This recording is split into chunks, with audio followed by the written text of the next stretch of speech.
Okay, good afternoon mga ka-RP. Meron tayong ginawang rusipasyon. Ang problema niya, laging namamatay. No? Pag naka-idle, hindi siya pinipiga ng accelerator, namamatay. So, ang ginawa ko ganito, para magkaroon lang kayo ng idea,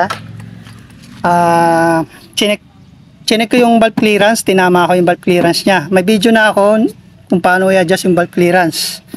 In-adjust ko, tapos nag-timing ako sa makina.